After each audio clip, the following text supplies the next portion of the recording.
5th Congressional District in another of our series about the current debt ceiling debate that's going on in Congress. Right now, the Biden administration refuses to negotiate. The Biden administration has said they want a clean debt ceiling. That means they don't want any reforms, they don't want any reductions, they don't want any clawbacks. They just want to be able to keep spending money. And going hand in glove with their profligacy is their budget request that takes the current spending level from $6.1 trillion this fiscal year 2023, to a $7 trillion spend in fiscal year 2024. And so they would continue to pile on national debt because we don't have that much money. We just simply don't have that much money. So I heard a friend of mine tell me, he was explaining this to his constituents. It's like you give $10 to your child, they're going to go pick up some stuff at the grocery store, but they come back with $15. And he says, well, what happened? He said, well, I bought an additional $5, but we didn't have $5. We only had the $10. So we had to borrow that additional $5. That's kind of what it is. It's a simple example, but that's the way to get at it. But here's what the Republican plan, House leadership plan, looks like. It's different than the Democrats' plan. There's a spending reduction. It's a spending cut in fiscal year, in the first year of this, back to the fiscal year 2022 level. That will produce savings of $130 billion.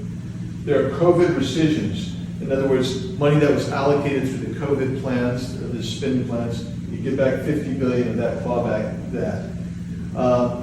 This is the IRS agents. It was $80 billion when we put in, and now it's $71 billion.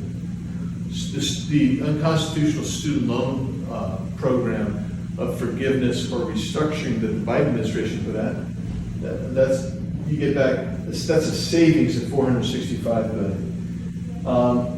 The Green New Deal tax plan, that'll say by not doing those tax subsidies and credits, they'll save $271 billion this year, first year.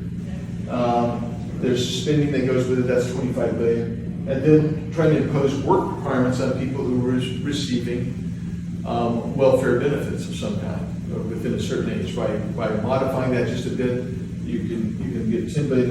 So the total savings, now remember this is savings. This has nothing necessarily to even do with the national debt. The savings is $1 trillion. But over 10 years, the total savings is $4.6 trillion. Over 10 years. So remember that. And I'm going to come back to that in a second.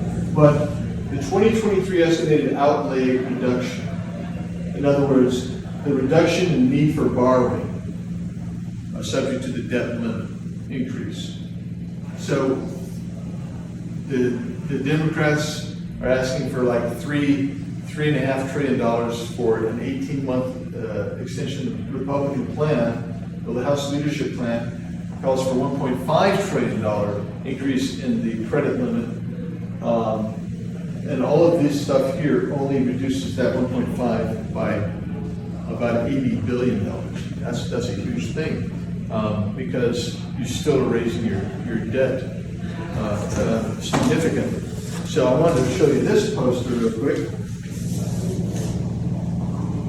and try to get this for you so you can see this.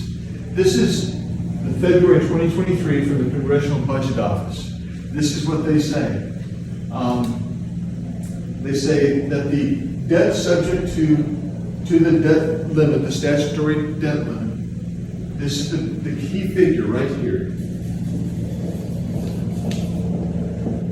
After 10 years, in 2033, it'll be $52 trillion. More than $52 trillion will be our national debt. And they're notorious for underscoring. So my guess is going to be higher than that. They predict $52 trillion. CBO, Congressional Budget Office, $52 trillion. Now, what does the Republican plan do then? If we give them credit,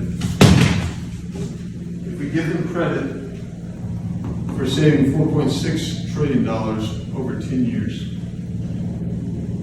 we're looking at about $47.5 trillion in national debt. That's the Republican plan. It just doesn't quite seem like it does enough to bend the curve down.